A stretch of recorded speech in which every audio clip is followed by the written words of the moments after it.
భస్మాసురుడు అసలు పేరు వృకుడు. శివుడు అనుగ్రహం కోసం అతడు నదీ తీరంలో హోమం చేశాడు. కానీ ఫలితం దక్కలేదు. చివరకు కత్తితో తన తలను నరుక్కొని అగ్నికి సమర్పించడానికి సిద్ధపడ్డాడు.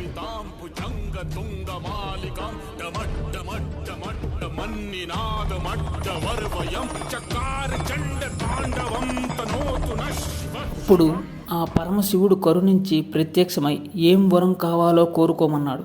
దానికి భస్మాసురుడు, నా చేతిని ఎవరి తల మీద ఉంచినా వారు నిలువునా భస్మమైపోవాలని వరం కోరాడు.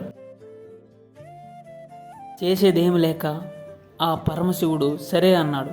ఆ వర ప్రభావం ఎలాంటిదో చూడాలనిపించి వృకుడు తొలుతూ శివుడు తల మీదే చేతిని ఉంచబోయాడు.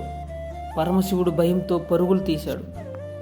ఓ సామెత ఉంది, ఆయుధం ఎంతటి శక్తివంతమైనదైనా ప్రమాదం లేదు, అది ఓ అవివేక చేతిలో పడేదాకా. దాన్ని నిజం చేసినవాడు అశ్వత్థాముడు. బ్రహ్మ శిరోనామకస్త్రాన్ని అశ్వత్థామ చేతిలో పడి దుర్వినియోగమైంది. ఈ విషయం భారతం చెప్పింది. అంతకు మించిన బ్రహ్మాస్త్రం పాశుపతాస్త్రాన్ని సాధించిన అర్జునుడు నిగ్రహాన్ని పాటించాడు.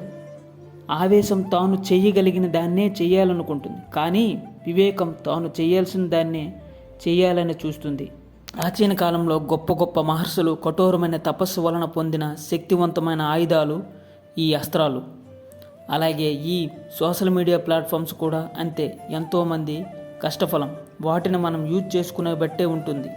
ఈ ఆధునిక బ్రహ్మాస్త్రాలైన ఈ సోషల్ మీడియా ప్లాట్ఫామ్స్ యూజ్ చేసేటప్పుడు అర్జునులా వివేకం పాటించాలి తప్ప అశ్వత్థాముడిలా అవివేకిలా చెడ్డ పనులకి యూజ్ చేయరాదు.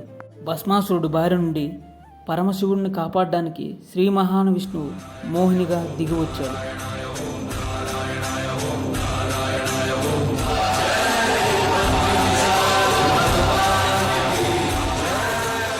బ్రహ్మ శిరోనామకాస్త్రం తీవ్రతను నివారించడానికి శ్రీకృష్ణుడు అడ్డుపడ్డాడు.